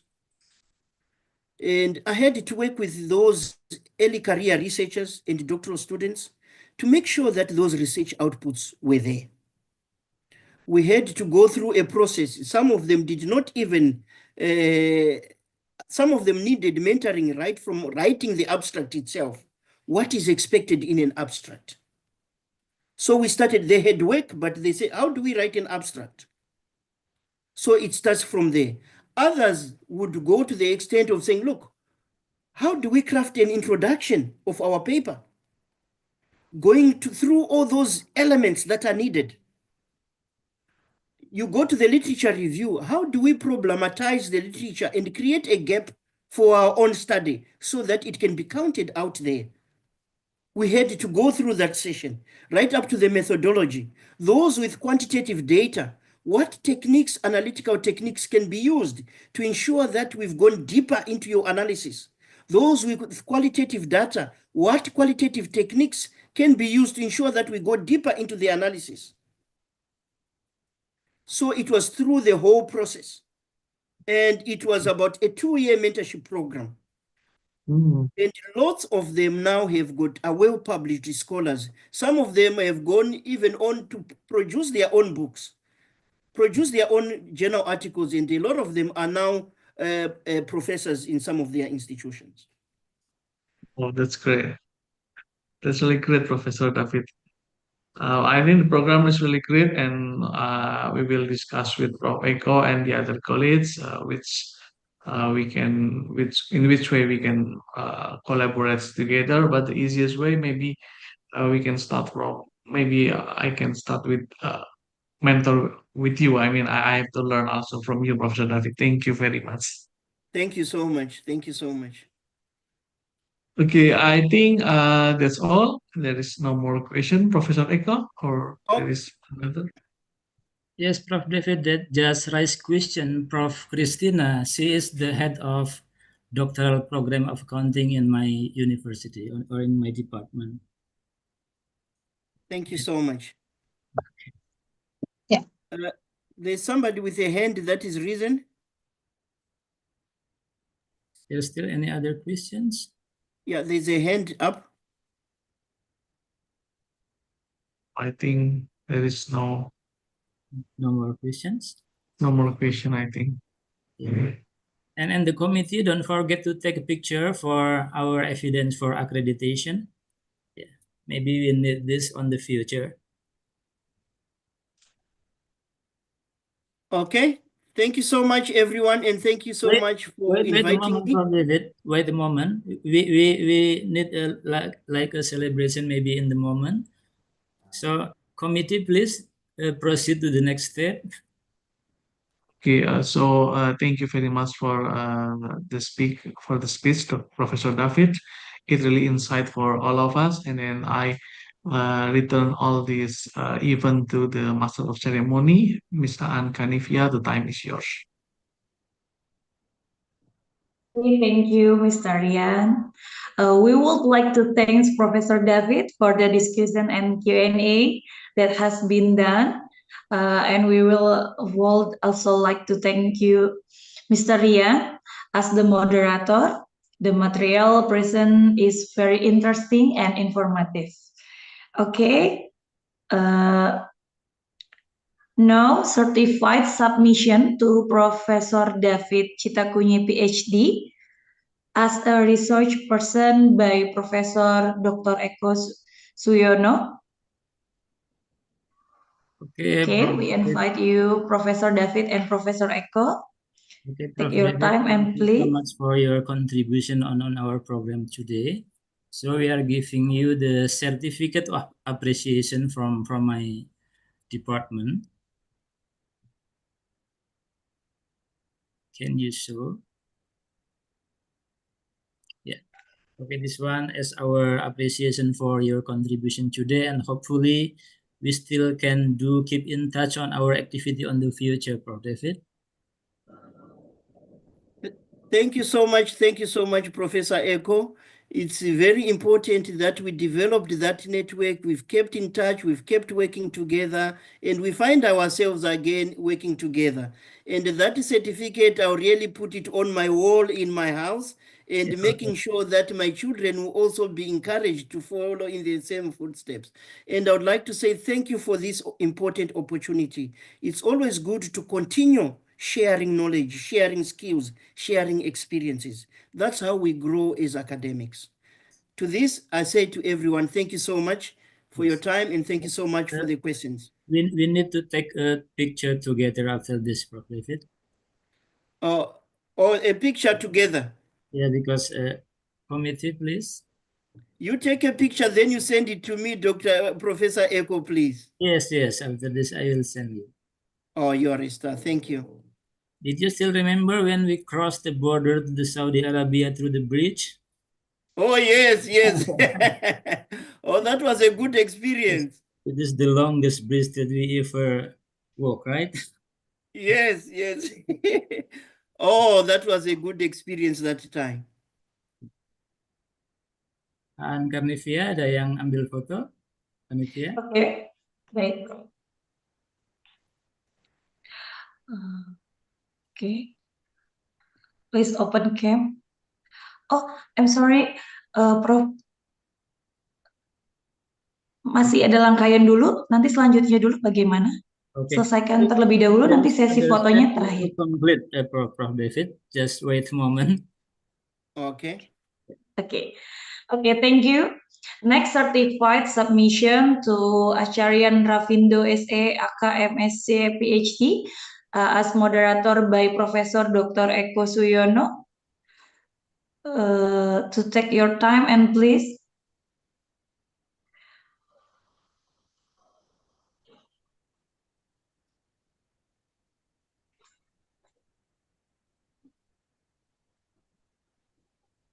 Okay. There is the certificate. Okay.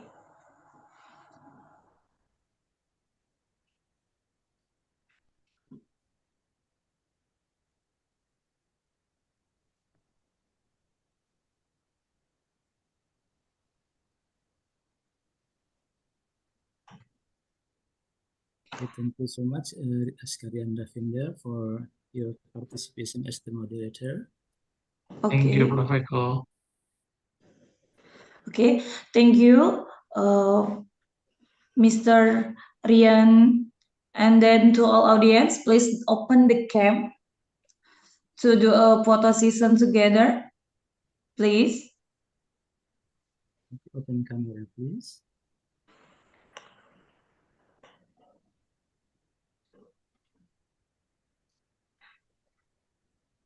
To all audience, please open the cam.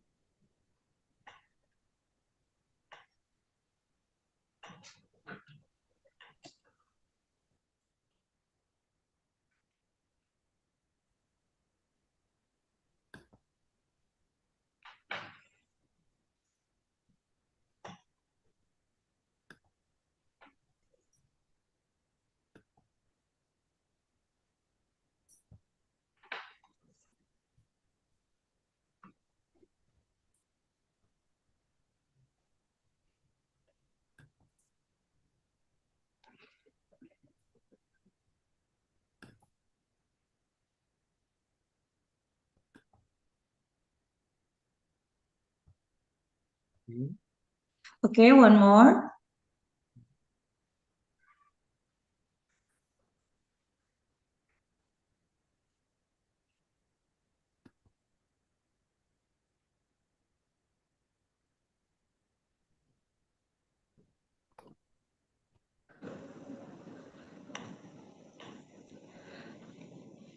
Okay, thank you all. So finish.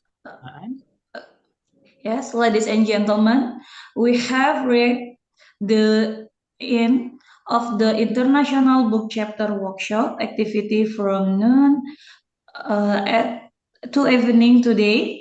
Please apologize if there are any mistakes that I said and I did during the MC of today activity. I, Ankanivia, SAMAKICPA, say thank you very much. Final word, wassalamualaikum warahmatullahi wabarakatuh. Thank you all. Thank you so much, Prof. David. Good evening.